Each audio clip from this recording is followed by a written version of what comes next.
শেখ হাসিনা এবং প্রতিবেশী একটি দেশের সাজানো একটি নাটকের মধ্যে কি রক্তাক্ত সেদিন সংসদ ভবনের সামনে।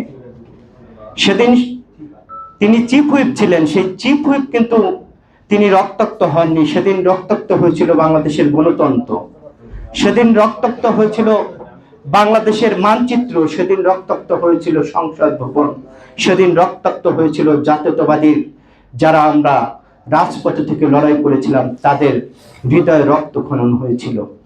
কিন্তু শেখ হাসিনার ধমনী কখনো কাঁপেনি। শেখ হাসিনা উল্লাস করেছিল তার পেটোয়া বাহিনী, সেই ভাতের হোটেল, হারুন, বিপ্লব সহ যাদেরকে তিনি এভাবে রেখেছিলেন আমাদের বিরুদ্ধে পিটানোর জন্য, তারা উল্লাস করেছিল। তারপরও তিনি ক্ষান্ত হননি। আজকে একটা আর্টিকেল দেখলাম, আমি খুব বেদনা লাগছে যে একটি মহিলা, তিনি গোপালগঞ্জে বাড়ি, তিনি পুলিশের দায়িত্বে ছিলেন।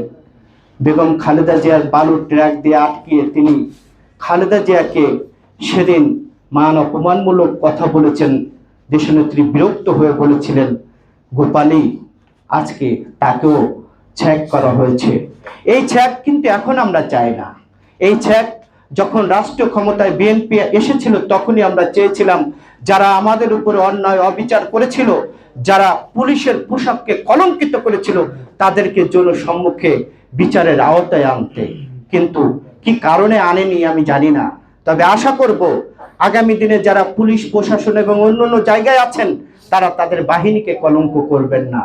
গণতন্ত্রের সঙ্গে এবং মানুষের বিরুদ্ধে আপনারা যাবেন না। আজকে সারা বিশ্বের বিবেক সেদিন কাঁপিয়েছিল জয়নাল আবেদিন ফারুকের উপরে যখন হামলা হয়েছিল। বিশ্ব বিবেক, গণতন্ত্র সবকিছু মিলে মানুষ অবাক দৃষ্টিতে তাকিয়েছিল। আর প্রতিবেশী একটি দেশ এবং শেখ হাসিনা উল্লাস করেছিল। আজকে সেই উল্লাস কোথায় গেল? ক্ষমতা, টাকা, অর্থ এগুলো কচু পাতার পানির মতো, এটা চিরস্থায়ী থাকে না।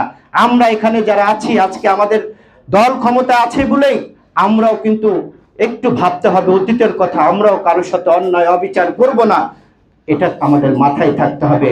আমরা শিখেছি শামসুজ্জামান দুদুর কাছ থেকে, আমরা শিখেছি জয়নাল আবেদিন ফারুকের কাছ থেকে কিভাবে রাজনীতি করতে হয়, কিভাবে মানুষের কল্যাণ করতে হয়, কিভাবে দেশের কথা বলতে হয়, সেটা আমরা শিখেছি।